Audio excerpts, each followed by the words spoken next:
ton inspiration? Chez les autres, chez les autres, nécessairement. Oui. Euh, oui, j'observe, je regarde, alors, mais ça peut être un film, ça peut être une chanson, ça peut être mon voisin de palier, ça peut être ma sœur. Voilà, il y a toujours un petit travers, un petit quelque chose, un petit élément de personnalité qui je me Oui. dis, à partir de ça, je peux faire quelque chose, en fait. Je peux extraire Oui. cette pépite qui se trouve noyée dans une somme de complexité, de fragilité, de douleur, de joie, de peine. Et j'en prends juste un tout petit morceau et je le mets en lumière. Voilà. Donc oui, je fais beaucoup attention. Je suis pas, bon, ça paraît pas là comme ça, mais je suis pas une causante et je suis plutôt dans l'écoute et Oui. dans l'observation. Mmh. Et voilà, j'aime bien voir comment les gens se comportent et chercher mon inspiration là. D'accord.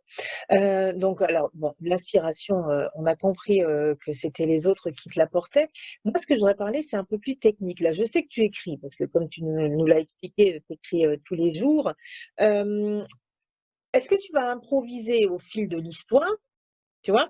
Ou bien est-ce que tu connais juste avant d'écrire, tu sais à l'avance, quelle ligne directrice tu vas suivre? Les deux cas de figure sont présents dans mon écriture. Alors, soit j'ai la fin.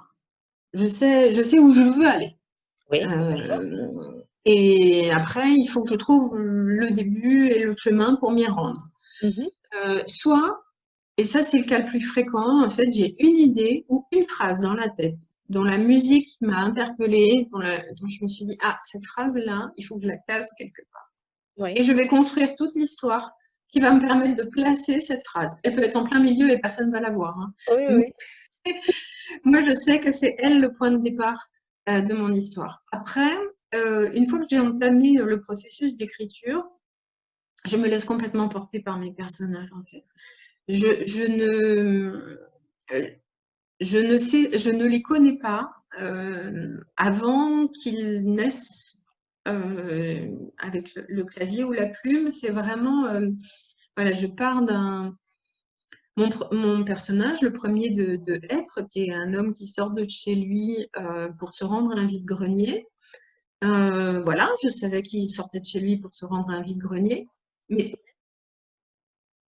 les gens qu'il a croisés, les réflexions qu'il a eues, elles sont arrivées au fil de l'eau. Je ne les avais pas anticipées. Je ne savais pas que mon personnage penserait ça. Je ne Ouais. savais pas qu'il rencontrerait cette personne. Mmh. Mais voilà, il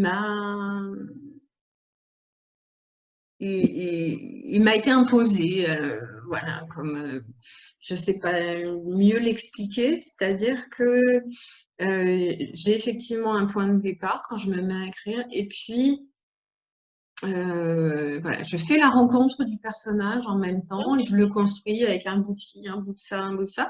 Mais même si je connais tous ces bouts, puisqu'ils font partie de moi, je ne peux pas inventer des choses complètement extérieures, mais par contre, je n'ai aucune idée de comment ils vont euh, s'imbriquer dans mon histoire. Donc voilà, les deux cas de figure existent parce que là, par exemple, je suis sur quelque chose où j'ai vraiment la fin, où je Ouais. me suis vraiment fixé un scénario. Mmh.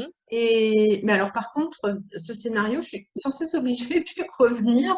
Je pars, je bifurque, et hop, non, il faut que je revienne dans mon scénario, et hop, il faut que je revienne.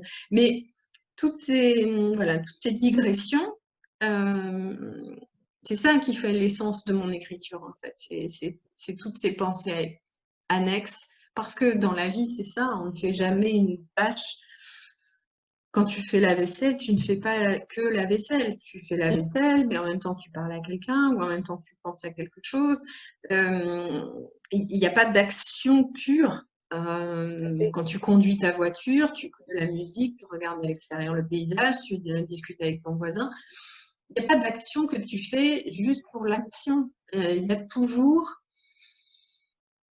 des choses qui viennent, voilà, te faire digresser et parfois te faire arrêter ton action pour passer complètement à autre chose. Et c'est ça l'essence pour moi de la vie, sont ces petites digressions, justement. Et mon écriture en est pleine. Je ne sais pas suivre un scénario rectiligne, je ne peux pas raconter une histoire comme ça. Je fais Ouais, ah non. Elle revient. d'accord.